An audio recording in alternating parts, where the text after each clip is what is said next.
Okay, story time. So I work at a jewelry store, and today a man came in looking for a gift for his wife for their 10th year anniversary. He ended up picking out a piece that said, "My beautiful wife." And I said, "Anything else for you today?" And he said, "No, that's it for her, but I do want to make another purchase using a separate credit card. And could you possibly create a different account for me?" And I said, "Sure, what are you looking for?" And he said, "Do you have anything that says girlfriend?" And I said, "Yes." And he said, "Perfect, I'll take it. And do you have anything that says happy 1-year anniversary to go with it?" And I said, "Yes." And he said, "Perfect, I'll take it." So I boxed everything up all nice and I put them in their respected bags. He had me mark a K for Kristen on the bottom of his wife's bag and an L for Laura on the bottom of his girlfriend's bag. I put pretty bows on them. I handed it to him. I said, "They're gonna love it. Have a nice day." And he said, "Thank you." And shit, I just remembered that his wife's name is Laura and his girlfriend's name is Kristen. I must have mixed up the bags. Oops.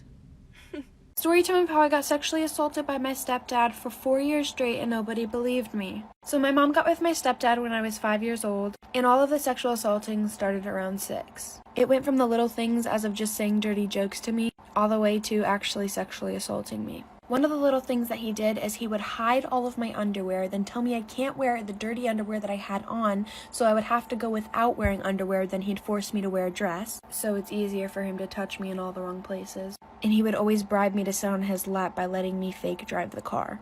He would literally sit in my bed while my mom was at work and force me to watch adult videos, and would force my hand in places that it shouldn't go. He has done so much more things to me, but I don't really want to go in detail with everything else. And then one day he told me that if I ever told anybody about this, that I would be in very big trouble and my life and my mom's life would be at risk. And at such a young age, I didn't know what to do, so of course I kept everything to myself. And then things just got a lot worse. I'm running out of time for a part 2. Part 2 of how I got sexually assaulted by my stepdad for 4 years straight and nobody did anything about it. Continuing with the story, he started getting more comfortable with doing more and more things to me. It continued for years and years and years. I started to try to stand up for myself, but it never worked. It always would end up just making the situation worse, and he would harm me in spots that my mom isn't gonna check. And again, I was told that if I told anybody, then my life would be at risk, and so would my mom's. And again, I was also younger, so I didn't really know what to do. But then finally came a day where I had enough, and I went to go tell my mom. She told me that I was insane and didn't believe me whatsoever. I went to go try to tell my grandma, my grandpa, my aunt, my uncle, and my brothers, and none of them believed me. None of them believed me until 6 years later. I am now 17, and because my mom was so blindsided by this boy that she didn't believe what was happening in her own household, it caused me to have many scars, very disturbing, traumatizing experiences. Also wish me luck, because in exactly 2 weeks from today, I'll be seeing this guy. Story time of how my best friend was catfished by my dad. So me and my best friend were kind of just swiping through Tinder for fun. And then she came across this really, really hot dude. So of course, she swiped right, and they talked all night long. And he said he had an Android, so he couldn't FaceTime, but his messages were blue, so I thought something was off. She was too blinded to see that something was up in the first place because she was messaging with a really hot guy. So about a week of them just texting back and forth and I guess getting to know each other, they decided that they were going to meet up. So they both decided that they were going to meet up at an Olive Garden near them. And you see, as her best friend, of course, I'm going to have to go with her. So I got dressed up and I sat about 5 tables away from her. And we got there about 30 minutes earlier than we were supposed to be there. Okay, so my best friend had 3 bowls of fettuccine alfredo before he got there. So when he got there, it wouldn't look like she ate a lot. Then I see my dad walk in, all dressed up and fancy with a bow tie and everything. This story time just gets so much more funnier, so for a part 2. Part 2 of how my best friend was catfished by my dad. Continuing with the story, I see my dad walk into the restaurant all dressed up. Mind you, my dad's married. To my mother, of course. So I was like, ooh, my dad and my mom are finally going on a date together.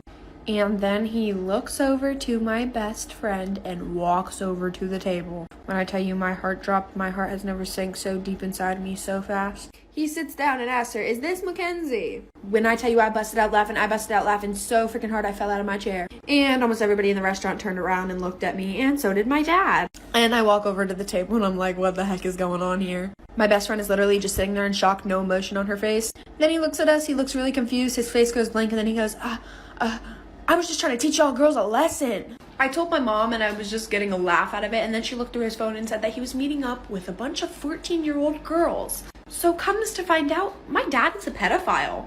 My mom kicked him out, and if you're one of those girls, I really do apologize. Story time of how my dad slept with my 16-year-old sister. So yes, my dad did sleep with his biological daughter.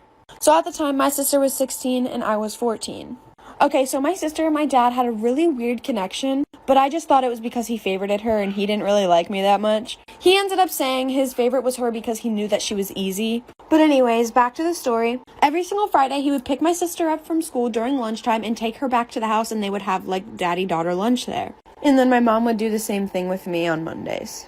Okay, so my sister, one of her friends takes her to school and I take the bus in the morning. And I missed the bus one day. And at the time of me and my sister going to school, my parents are already at work. So I just decided that I was going to have a day off.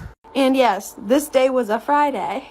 I'm pretty sure you guys can already see where this story is headed. But I was in my room, I was just chilling, sleeping, and then all of a sudden I hear stuff happening between my dad. Part 2 of how I caught my dad sleeping with my 16-year-old sister. Continuing with the story, after my dad and my sister come home for their lunch, I get woken up from my amazing nap hearing my dad and my sister doing the thingy.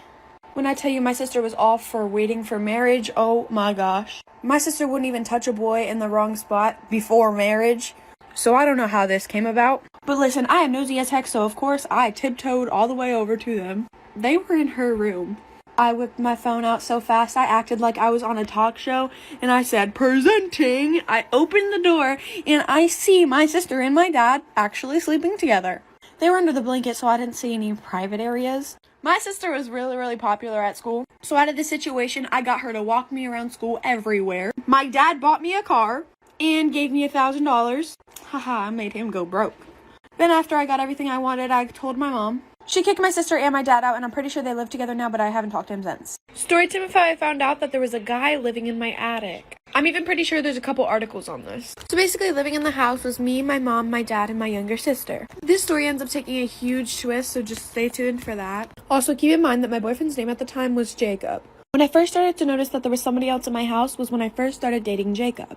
Mind you, the only time anybody in my entire family has ever been in the attic is the first 2 months that we lived there, and it was only once or twice, and we never seen anything up there. So we would notice that bits of our food would go missing, and every time we packaged leftovers, the leftovers in the Tupperware that we packaged the leftovers in would just completely disappear. And a bunch of my stuff would always go missing. For example, 2 of my pillows and 4 of my blankets gone missing, and my shoes and my clothes, and even my underwear.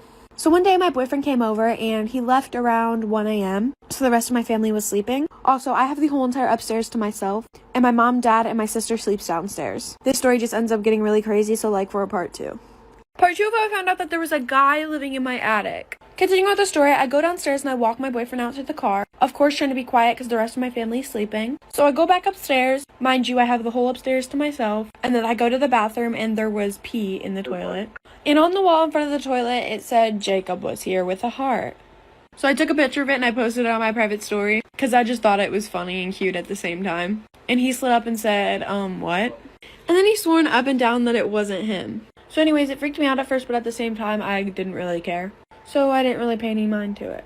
So to speed the story up, my dad had to go in the attic for something, and he found an actual mattress covered in insulation. And in the corner, he found a guy. The guy looked very sickly, skinny, but scary at the same exact time. So, of course, my dad called 911 right away, and the guy admitted to stealing our food, stealing my underwear, stealing things out of my room, basically stealing from us overall, stealing our food, etc. I'm running out of time, but he ended up being a wanted criminal, but he's in jail now, so yeah.